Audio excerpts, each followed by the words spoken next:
So, Jason, thanks for joining us today. Good morning, pleasure.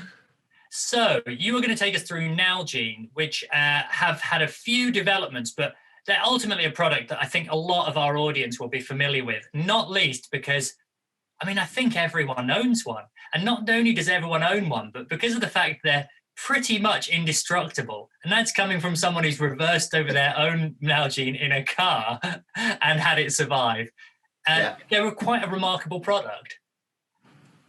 Thanks, Rob. Yeah, they're. I don't think quite everybody has got one. We're sort of working to sort of change that. I guess we'll get there eventually. Perhaps a good new reason to get into it is there is a new series of the Nalgene bottles coming along based on a new variation of the Triton material that they're made from. So it's the Triton material that really makes them so bomb-proof, as well as the sort of simple classic design.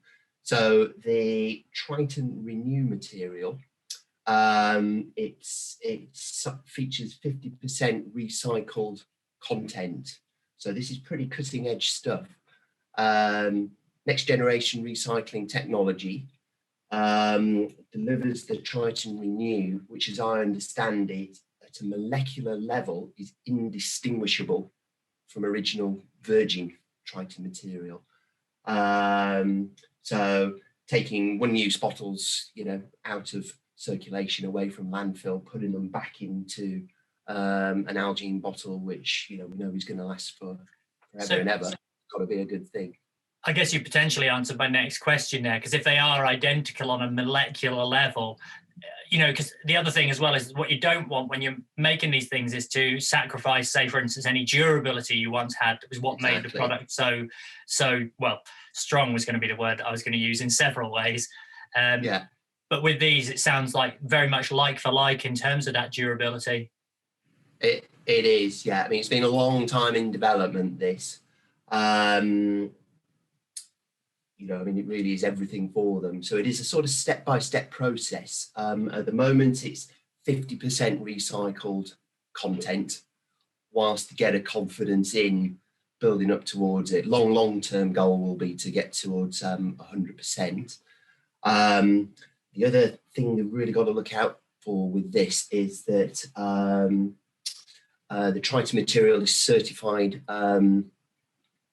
compliant, with all the sort of food and health and safety regulations around it, and in the States, it's actually quite a bit more stringent than it is over here. So again, it's like working towards that goal. So it's a good step along the way on that journey. I know in the States, they're really hot on things being BPA free, aren't they, for instance? Yeah. So it's still all of that BPA and phthalate free. Same material really as it ever was, yeah. And these are available in the wide top by the looks of it, and in the narrow top as well. That's it, yeah. So all the classic wide mouth 1 litre shapes, but also just coming through onto stock now. We've got the half litres and the narrow mouth. So I think deliveries within about a month will be fully up to stock. And then that's nicely timed for when the shops are opening back up again. Indeed, I know, I can't wait.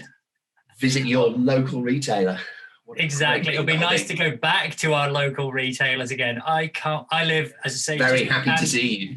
I know, living where I do in Bamford, outside is a shop that I visit very frequently, not just because of the shop, but also for the chips that they sell. And I believe I've bumped into you there a few times as well. A few times, yeah. Meetings in the cafe, working hard.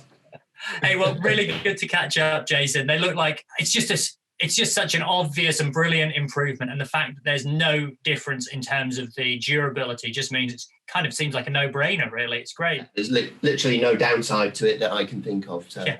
So for the minority of people who don't own a Nalgene, please buy one, if only for Jason's livelihood and the sustainability story. Thank you. You put food on our table. Thanks a lot, Jason. Cheers, Rob.